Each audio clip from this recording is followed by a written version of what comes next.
Insisto una vez más, reitero la pregunta, porque así tan rápido no. ¿Qué principios básicos debería seguir una persona para vivir la vida cristiana? ¿Cuáles pueden ser algunas de las posibles respuestas? Algunos pueden responder que la lectura de la Biblia y la oración. Otros pueden decir la asistencia a los cultos fielmente o constantemente. Otro puede decir dedicarse intensamente al servicio. Otros dirán imitar a Jesucristo. ¿Y sabe lo que dijo Pablo? Vivir en el Espíritu. Como que al vivir en el Espíritu, obviamente que va a incluir la lectura de la palabra, va a incluir la asistencia a las reuniones, va a incluir, yo les digo, la vida de oración, la intimidad con Dios. ¿Me entienden? Amén. Entonces, frente a todas esas posibles respuestas, Pablo dice, como que resume todo esto en una frase: vivir en el Espíritu. Dice, muchos cristianos profesantes nada saben del ministerio del Espíritu Santo, y cuando no reconocen ni experimentan su obra, recurren a preceptos religiosos más que a su gracia divina.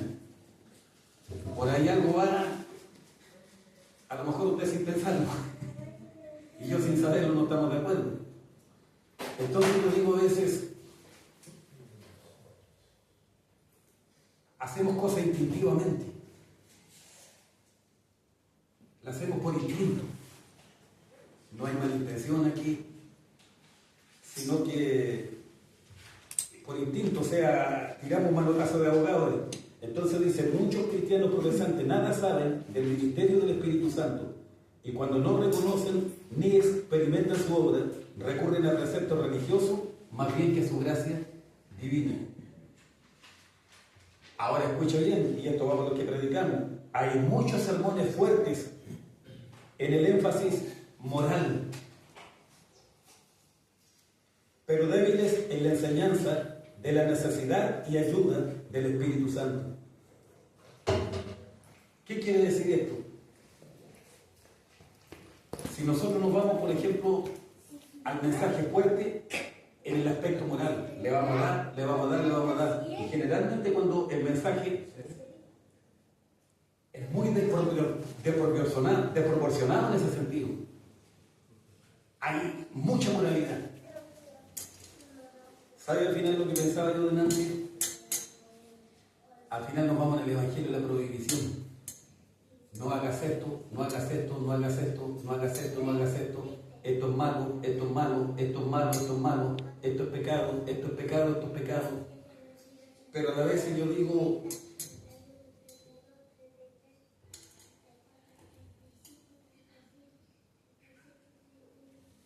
hay que buscar el equilibrio, hermano. Porque tampoco podríamos transformar la gracia o la libertad en Cristo en libertinaje. ¿Me entiendes? Yo creo que todos los excesos son malos. Pero a la vez, por ejemplo, si todo es así, todo esto es malo, malo, malo, malo, malo. Una persona pudiera venir a nuestra iglesia a una o dos reuniones, pero al final van a decir, esta iglesia son tan altas las demandas que yo no me hallo capaz de cumplir con tantos requisitos, tanta demanda. Y tiene dos opciones: o se busca una iglesia a lo mejor que entienda las cosas de una manera un poquito más diferente, o sencillamente se va para su casa y no vuelve nunca más. Pero estas cosas, yo digo, ninguno de nosotros los que predicamos enseñamos a todos con mala intención. Y créame que cuando uno ha sido formado de una manera, a uno le cuesta mucho cambiar. Y eso lo vamos a ver en la Biblia, hermano. Si este tema no es de ahora, hermano, este tema tiene 2000 años de antigüedad. Y le voy a poner ejemplos bíblicos. Hoy con Pedro, formado en el legalismo, formado en el judaísmo, aunque tuvo tremenda experiencia con el Espíritu Santo. Y usted no me va a decir que no la tuvo. Y hombres tan llenos del Espíritu Santo como Pedro, pocos. una predicación 5.000, otro sermón 3.000.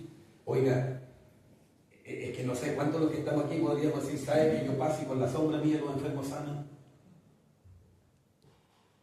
Ahora, ¿cuántos de los que estamos aquí podríamos decir, ¿sabe que me dio impulsado para resucitar un muerto como cuando fue a la casa de Tabita?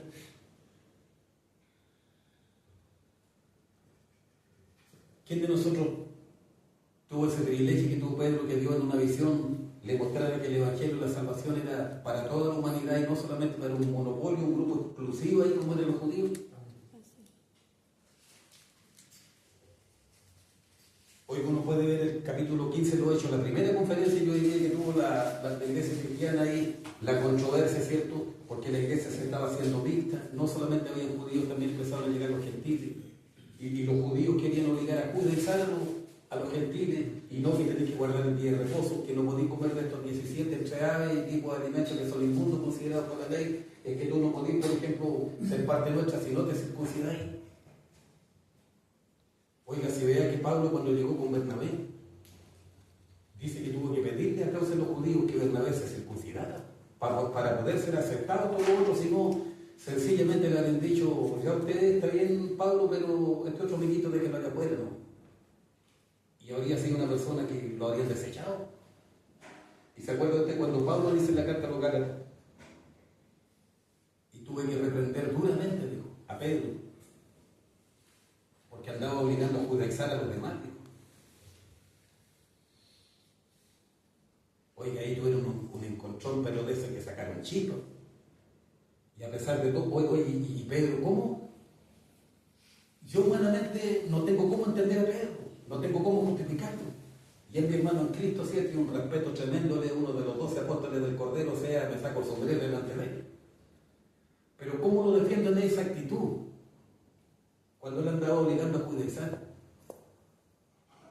En circunstancias que cuando él predica, él lo usó, yo uso Pedro, para predicar el Evangelio a Cornelio, que era un gentil, un centurión romano. El mismo quedó maravillado, yo creo que quedó atónito o abierto cuando dijo, bueno, dijo, y si estos que son gentiles, dijo, han recibido el bautismo del Espíritu Santo, miren, están hablando en lengua igual que nosotros, ¿qué impide entonces que estos sean bautizados?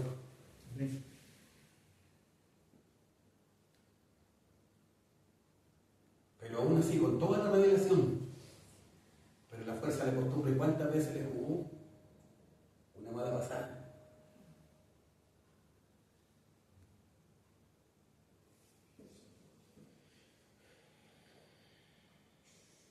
Entonces, claro, yo digo, es que todo esto es tan complejo, hermano, y yo le voy a explicar por qué. Por un lado, soy un convencido que lo único que cambia y transforma, ¿cierto?, el Espíritu Santo de las personas por la palabra. Amén. La palabra sin el Espíritu Santo nos lleva a bendición, pero el Espíritu Santo sin la palabra provocaría un fanatismo religioso.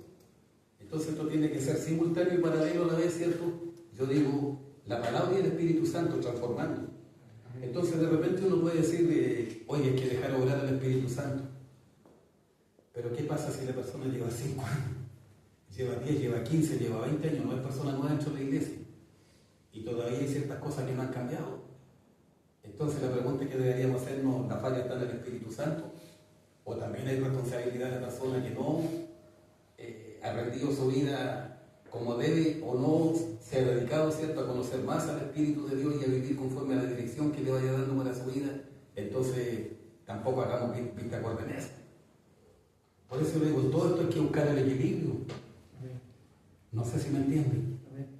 Porque yo puedo decir, dejemos el Espíritu Santo que trabaje, pero si la persona no quiere que el Espíritu de Dios trabaje.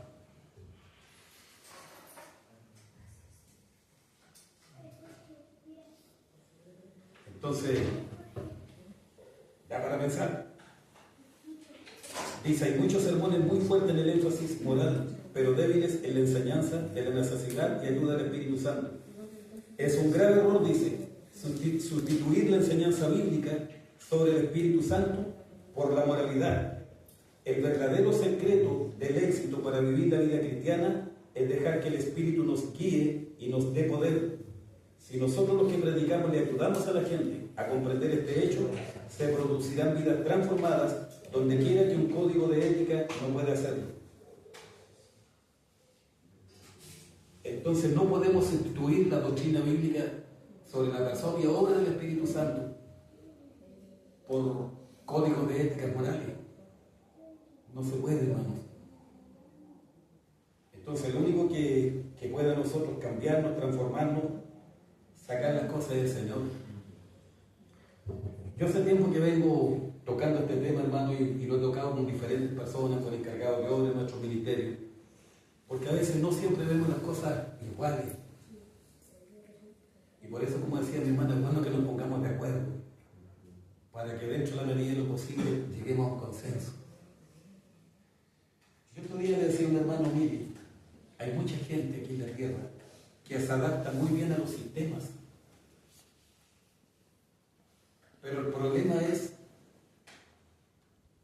que el cambio que hace el Espíritu de Dios es de adentro del interior hacia afuera. Y si nosotros invertimos el proceso y queremos ver el cambio de afuera para adentro,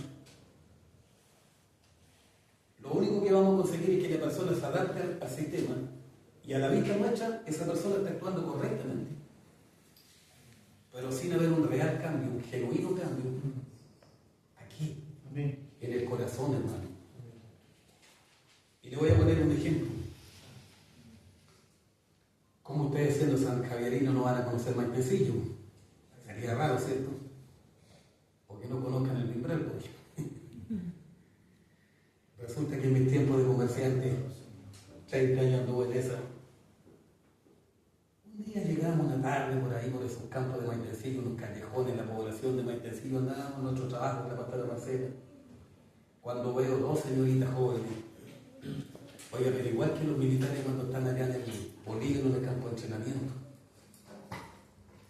Y yo les escuché. Cuando dicen allá viene el hermano Andrés, que en ese tiempo después fue pastor, primero era encargado. Dijeron, allá viene el hermano Andrés. ¿Y saben lo que hicieron? Ni hombres o mujeres reclutas que hubieran sido, se tiraron como pudieron, hermano, arriba unos murales para esconderse el encargado. Usted se preguntará por qué. Andaban con pantalones. Y cuando vieron al encargado, hermano, olvídese. Se tiraron como pudieron. Yo no sé si después habrán sacado, se habrán sentado en las piernas de otro y me quiere mucho, poquito nada, sacándose la espina ahí, pero ni gritaron siquiera de puro susto. Venía el hermano Andrés. Y saben a mí que me dio risa y me dio pena y yo dije, qué lástima esta muchacha.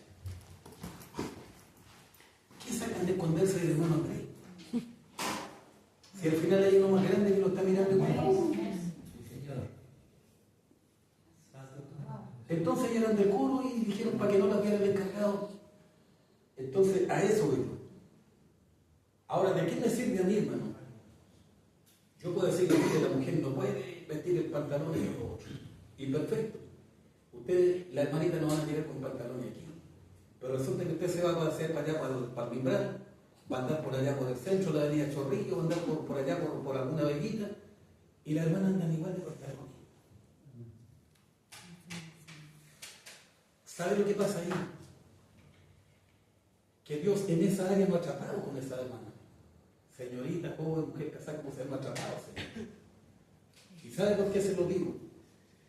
Hay una hermana de por allá del sector de los cristales, no es de nuestro ministerio, es de la misión donde antiguamente perseverábamos nosotros, que ella llegó, ¿cierto? Sus padres eran de una familia bien pudiente, la familia Navarro, como es para bien, si fuera para mal, no, ni siquiera toco por ética.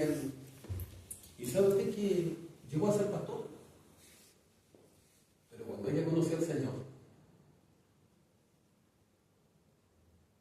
ahora yo digo de repente, yo no quiero justificar a nadie, ni nunca voy a ir contra la palabra.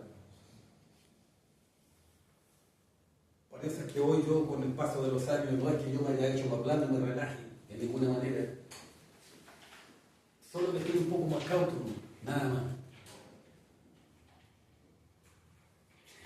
Yo pienso a veces en el ego de la mujer, su vanidad, no hablemos del ego ni vanidad, sino que hablemos de el autoestima de una mujer. Imagínense usted una mujer que tenga las piernecitas muy delgaditas. A lo mejor cuántas podrían usar un pantalón porque sienten vergüenza, ¿cierto? Se acomplejan de sus piernas, por decir algo. Resulta que un día llegó una hija de esa familia y dice que cuando ella vino a Cristo, el Señor le habló personalmente a ella que el pantalón no era correcto que ella lo usara. Y nunca más lo usó hasta el día de hoy, hermano. Han pasado los años, han pasado 10, 20, yo creo que no. Tiene que ser 35, 40 años atrás. Pero como fue obra del Espíritu de Dios, ¿me entiende? Entonces ella no solamente no llega a la casa de Dios, sino que donde quiera que se desplace, se viste y actúa de la misma manera, porque hay un trabajo del Espíritu de Dios en ella. Y si no hay un trabajo del Espíritu de Dios, entonces claro, siempre está la astucia del humano, siempre la persona en la vida, y dice yo para la iglesia, aquí. Pero total yo no lo hago o sea, aquí afuera no, aquí ya el pastor nadie puede decirme nada, porque aquí ya, como quien dice, la calle es libre, y aquí como quien dice, no estoy rompiendo ninguna regla humana. Pero el día que dejemos trabajar el Espíritu de Dios, hermano, eso es diferente. Eso es permanente. Y el más allá del lugar trasciende, más allá del lugar. Porque ese es el cambio que Dios hace. Imagínese usted, por ejemplo, yo lo llevo a otro terreno, a usted le gusta el vino. Y usted dice, no, yo mientras esté en la iglesia y cuestiones, yo, para no tener problemas con mi pastor, ni con los diáconos, nada, yo me voy a tomar la copita que se vieron ahí nomás. Pero ya llegará el día de mañana, ¿cierto? Y ahí o llegando a mi casa, ¿cierto? Yo sé dónde lo tengo guardado botellón, así que... Entonces tiene que haber un trabajo, una obra del Espíritu de Dios, para que el cambio sea no temporal, sino que un cambio permanente. Yo siempre me pregunto cuando la Biblia dice, ¿se acuerda usted cuando Saúl andaba danzando? Hasta profetizó Saúl el rey. ¿Y qué dijeron el resto de Israel? Y Saúl también dice los profetas. Y la Biblia dice que Saúl fue mudado en otro hombre. Pero ¿sabe lo que yo le habría agregado si hubiera sido el traductor de la Biblia? Temporalmente. Porque al final, ¿en qué condiciones, bajo qué circunstancias muere Saúl? Consultando a Divina, practicando el espiritismo. Y al final se suicidó. Entonces yo diría, ¿y a dónde estuvo el cambio? O sea, cambió, pero temporalmente. ¿Pero qué cree usted? Usted como cristiano, yo como hijo de Dios, ¿qué cambio quiero yo para mi vida? ¿Lo quiero temporalmente o quiero un cambio para siempre? ¿Qué cree usted que nos conviene más, cambiar por un tiempo o cambiar para siempre? Si yo trato de cambiar por la mía, el cambio mío va a llegar un momento en que tiene fecha de vencimiento. Me va a durar hasta por ahí porque mi fuerza de voluntad no me va a acompañar por todo el camino, ni me va a acompañar en todas las circunstancias, en todas las tentaciones, etcétera, etcétera. Pero sí la promesa es que el Espíritu Santo estará conmigo todos los días, hasta el fin del mundo, hasta la consumación de los siglos. Es diferente, ¿cierto? Continuamos entonces. Dice, lucha y victoria en la vida cristiana. Dice, aquí tenemos una verdadera ética evangélica. Su fuente y su origen no es un código exterior, sino una presencia interior. El Espíritu Santo toma el lugar de la ley como el poder controlador de la vida cristiana. Pablo les asegura a los Gálatas que si ellos permitieran que el Espíritu los guiara, no serían dominados por su naturaleza terrenal. Y vamos a ver dos citas aquí. Colosenses 2, versos 20 al 23. La esposa de mi hermano Jorge. Mi hermana Isabel, creo. Sí. Colosenses 2. Y mi hermano Jorge Isaac va a leer Romanos 7, versículos 15 al 25.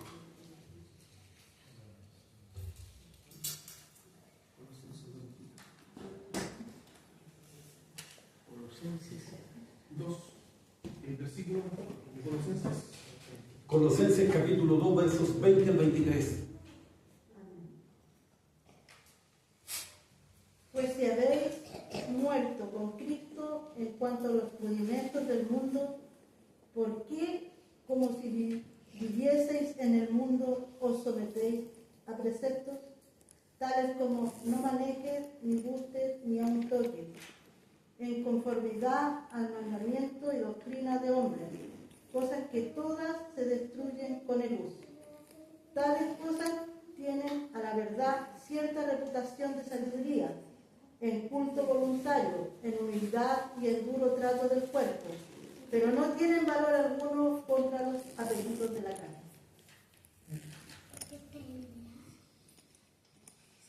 Claro, hay cosas que a veces en la reputación, ¿cierto? O en lo que proyectan hacia afuera se ven bien.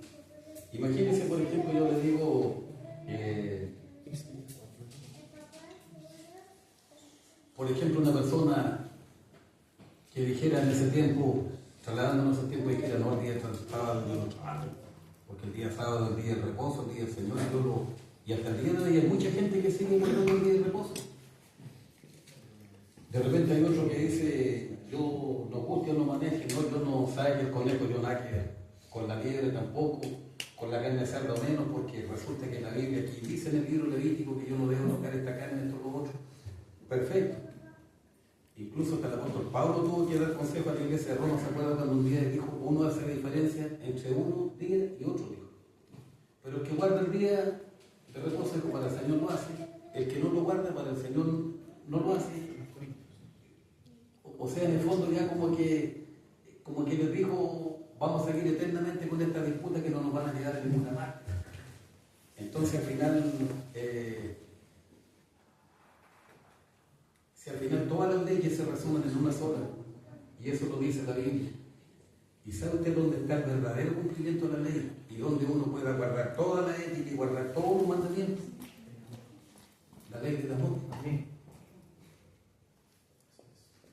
La ley del amor. Al final todo llega a converger, todo eso llega a desembocar ahí, en la ley del amor. Yo un día le decía me voy a obviar mejor para no alargar tanto el tema, para ir no tanto por la rama, para darle continuidad al tema. Ya, leamos entonces, mi hermano Jorge Isaac, 1 Corintios 7, versículos 15 al 25, en forma correlativa.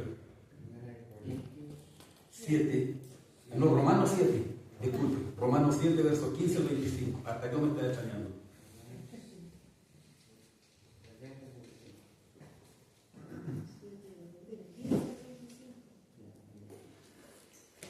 Porque lo que hago no lo entiendo, pues no hago lo que quiero, sino lo que aborrezco, eso hago.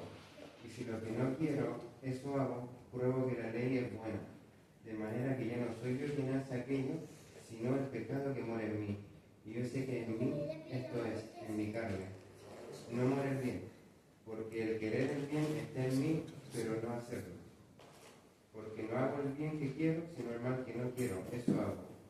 Y si hago lo que no quiero, no lo hago yo, sino el pecado que mora en mí.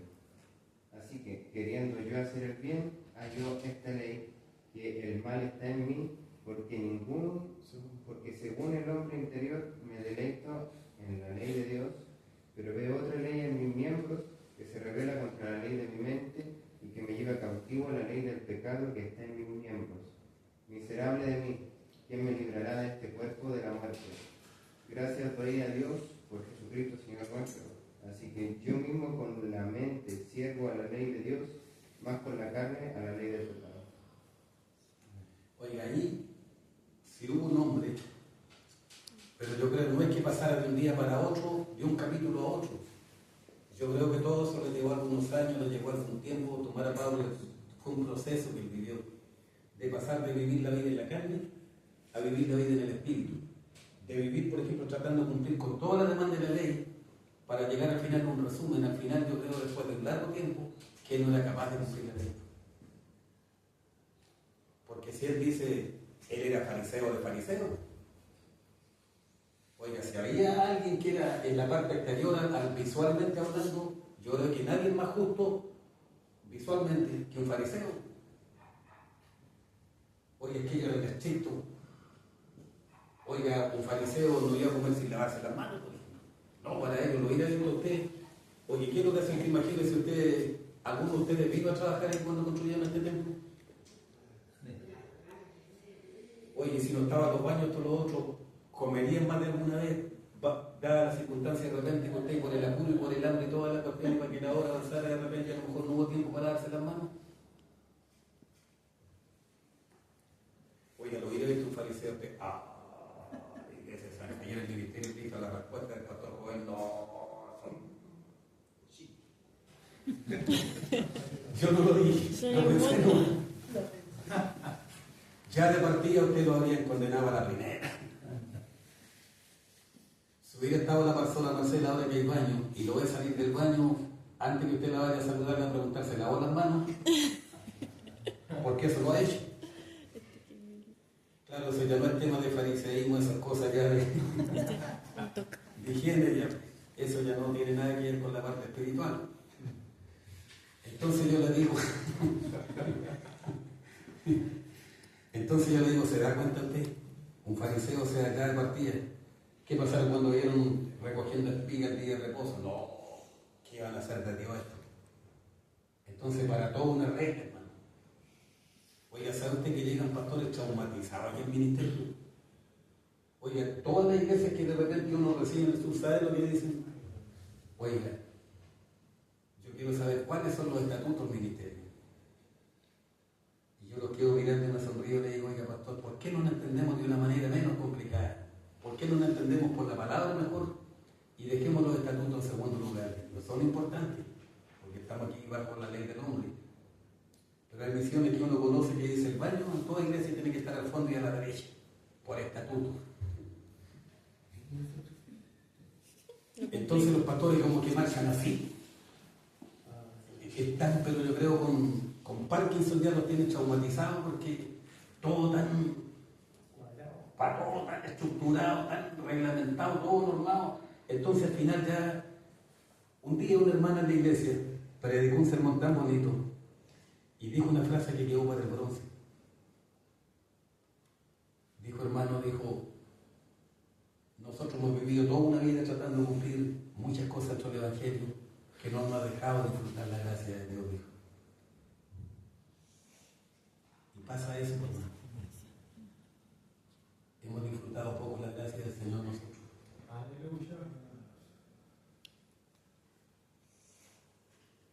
Insisto una vez más, yo no veo mala intención de parte de nadie. Solo que en mi mente, hermanos, en mi estructura de pensamiento, en mi estructura aquí que tengo aquí, por eso es que la Biblia me dice que debo renovar mi manera de pensar de día en día. Y esa renovación no tiene que ver con transar con la palabra, con transar con principios bíblicos, con pasar por encima de la Biblia, no, hermano. Pero si yo digo, yo creo, yo pienso, no es lo mismo que es lo que dice la palabra realmente. Entonces al final a mí lo importante es qué es lo que dice la Biblia con respecto a este tema. Por eso es que a mí me gusta siempre, uno cuando enseña doctrina, con capítulo o versículo, y a mí me agrada mucho más que la gente diga, la Biblia habló por intermedio de mi obispo, por intermedio de mi pastor, que más que la gente diga, mi pastor dice. Porque en ciertas iglesias, hermano, que parece que el pastor, la figura de él es más importante que la palabra. Y para mí, perdónenme, hermano, pero para mí la voz de la Biblia, la palabra de Dios está por sobre la mía, por sobre mi opinión, por sobre mi cierto, primero la palabra, hermano. Y eso lo voy a decir aquí en cualquier parte donde vaya. Indistintamente de lo que el obispo crea o piense, pero aquí vamos a ver qué dice la Biblia. Y si lo que dice el obispo está conforme a la palabra, bienvenido sea. Pero primero la palabra, ¿no? Entonces, ¿qué le pasaba a Pablo? Vivió todo ese proceso, que a lo mejor querer cumplir la ley, que leyes ceremoniales, que la Torá, los 10 mandamientos, que este cuente este otro. Y al final se dio cuenta que puso lo mejor de su parte. Y terminó marchándose. Porque en algún punto, hermano, la ley de Dios, el decálogo, ¿cierto?, es tan inflexible. ¿Qué dice Santiago 2:10 por ahí? Que si un hombre cumple toda la ley, pero transgrede un mandamiento, la ley dice que no lo culpa por ese uno, lo hace responsable de los 10. Amén. Usted podría tratar de cumplir los 10 mandamientos o vivió 80 años, y faltándole un día para morir, resulta que quebrantó uno. ¿Sonó? Oiga, en la tierra para ver si había un justo, alguno bueno, ¿y a cuánto encontró? Ni siquiera uno. Entonces Pablo dijo en la carta a los Gálatas: si por la ley queréis justificar entonces de la gracia del caído y de Cristo os desligaste, dijo. Entonces Pablo trató toda una vida, hermano, de hacer lo mejor posible y nunca pudo. Por eso al final, ya en su estado de desesperación, dijo: yo queriendo hacer el bien, dijo, me encuentro con una ley y el pecado que está en mí, dijo, que por más que yo me he esforzado, pero al final termino haciendo el mal que no quiero hacer, eso hago. Y el bien que quisiera hacer, no soy capaz. Y al final termina con una exclamación, como un grito de angustia, diciendo: miserable de mí, ¿quién me librará de este cuerpo de muerte? ¿Sabe usted que hay muchos condenados a muerte en los tiempos de los romanos y atados en el cuerpo como muertos? Y no se lo sacaban, podían, no sé cuánto tiempo podían andar cargando enfilado a la espalda, y no creo que sea como algo muy agradable. La sensación de todo lo otro tiene que ser, pero vigilante, hermano, andar con un finado a la espalda. Hasta que el tipo moría también. Y yo creo que los mismos gusanos, toda la corrupción del otro cuerpo, al final terminaron. O sea, una cuestión que ya no. Pero al final dice: más gracias damos a Dios que nos da la victoria, dice. Amén. Por medio de nuestro Señor Jesucristo. Amén. ¿Y qué dice en Romanos 8 a partir del verso 1? Ninguna condenación hay para los que están en Cristo Jesús, aquellos que andan conforme al Espíritu y no conforme a la carne. Vea usted que cambia. Pero eso no es como quien dice que pasó en 24 horas, pasó, no, hermano, en un mes, 2 meses. Fue todo un proceso que vivió, porque él era tan legalista, venía de un mundo tan legalista, tan cuadrado, tan estructurado, que para que él mismo llegara a entender la gracia de Dios, yo creo que el proceso tuvo que vivirlo. Y si no lo hubiera vivido, ¿cómo le habría explicado a los demás? Continuamos entonces. Ahora dice: la palabra griega para carne se refiere a todos los aspectos de la naturaleza humana, no regenerada. No solamente la parte física. Carne se usa de distinta manera en el Nuevo Testamento. A veces literalmente esto es parte de nuestro cuerpo. 1 Corintios 15, 39, mi hermano René Urra. Otras veces se usa para una persona, como Gálatas 1, 16, mi hermana Katy. Pero Pablo la usa frecuentemente, como en el capítulo 5 de Gálatas, para referirse a la clase de vida que es lo opuesto de vivir bajo la dirección del Espíritu Santo. Hay muchas personas que cuando son invitadas a hacerse cristianas, dicen que les gustaría dar ese paso, si estuvieran seguras de alcanzar las altas normas de una vida cristiana. Esas personas no tienen en cuenta el Espíritu Santo, nuestro ayudador. Nadie espera que ellos vivan el cristianismo por su propia fuerza. El Espíritu Santo nos ayuda. Esta maravillosa verdad es una parte del Evangelio, dice. Lo mismo que la doctrina del perdón. Entonces, escuchemos las citas bíblicas que le hemos asignado a nuestro hermano. 1 Corintios 15, 39. Dice: no toda carne es la misma carne, sino que una carne es la de los hombres, otra carne la de las bestias, otra la de los peces y otra la de las aves. Amén. Gálatas 1:16, hermana Katy. Amén. Revelar a su Hijo en mí, para que yo le predicase entre los gentiles, no consulté enseguida con carne y sangre. Amén. Continuamos entonces. Lo mismo que la doctrina del perdón. Esta doctrina es la llave de la vida cristiana. El apóstol no dice que la obra del Espíritu Santo elimine el esfuerzo humano, pero cree firmemente que la presencia del Espíritu Santo garantiza la victoria. Los judaizantes enseñaban que había solamente 2 formas de vivir: una vida controlada por los deseos de la carne y otra era vivir bajo los mandamientos de la ley. Pablo señala una tercera posibilidad. Ojo con eso. Dice que los judaizantes, que era la religión de los judíos, ellos decían que había solamente 2 formas de vivir. Una era una vida controlada por los deseos de la carne, y la otra manera era vivir bajo los mandamientos de la ley. Pero Pablo señala una tercera posibilidad: la vida en el poder del Espíritu. Ahora dice los resultados naturales de nuestra naturaleza humana. En Gálatas 5, versículos 19 al 21, vamos a leerlo también. Gálatas 5, mi hermano Alejandro Pulete, versículos 19 al 21.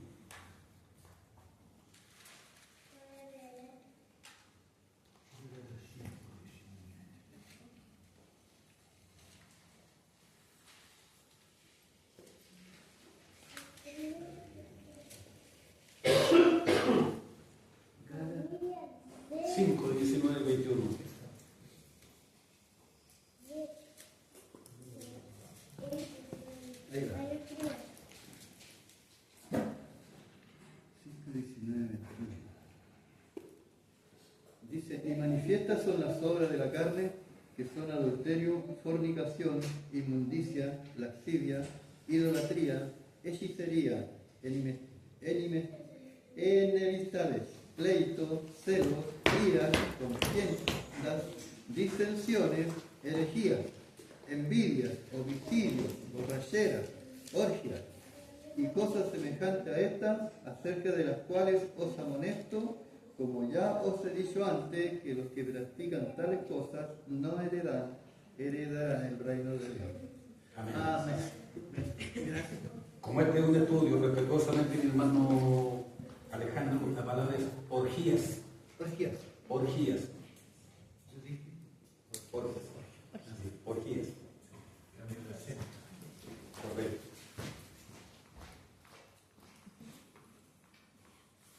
Imagínese usando una palabra bíblica donde usted uno puede decir es que es un acento nomás.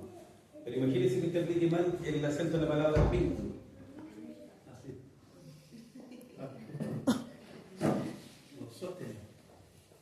También. También. ¿Ve? Ahí viene otra palabra. Bueno, no, sí. No lo miren nada, güey. Ahora no puedo hacer. Dice, estas prácticas, todo lo que acaba de leer mi hermano Alejandro, serían comunes en Galacia y el Imperio Romano. Las malas obras de la naturaleza carnal son distorsiones de impulsos que en sí mismos no son malos. Además, Pablo usa la palabra carne, incluyendo mucho más que la parte física. William Barclay hace los siguientes comentarios de la palabra carne y dice que es el hombre como el mismo ha querido ser, en contraste con el hombre que Dios quería que fuera. ¿Por qué no anota esa definición? ¿Cómo define William Barclay la palabra carne? Está tomando punta, anótela, por favor.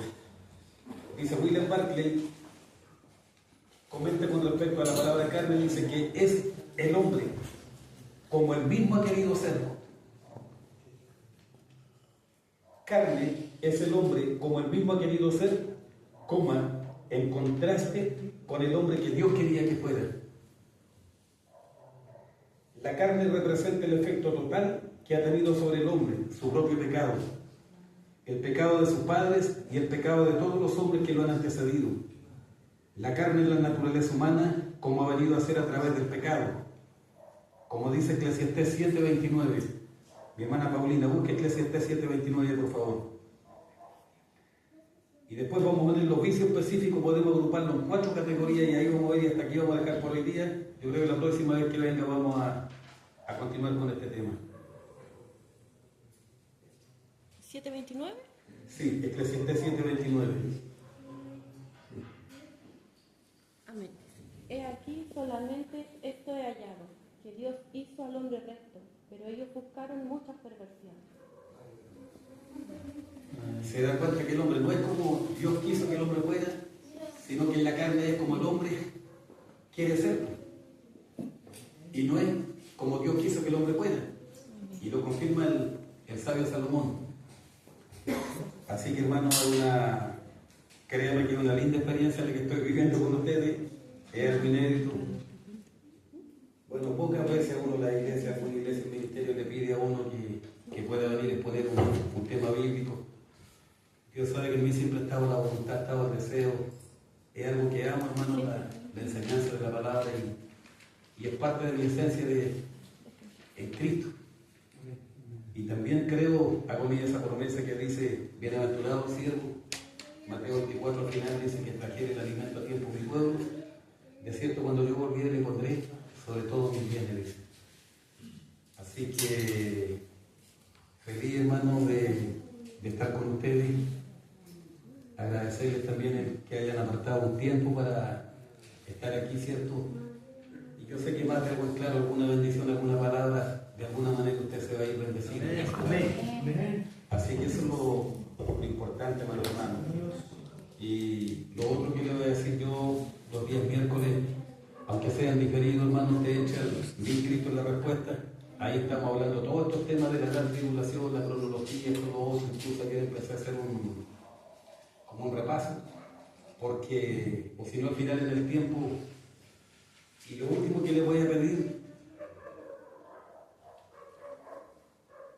que esos apuntes que ustedes toman en todos los estudios, y en este, en los próximos que vendrán, sea con el obispo, sin el obispo, echen un vistacito de vez en cuando.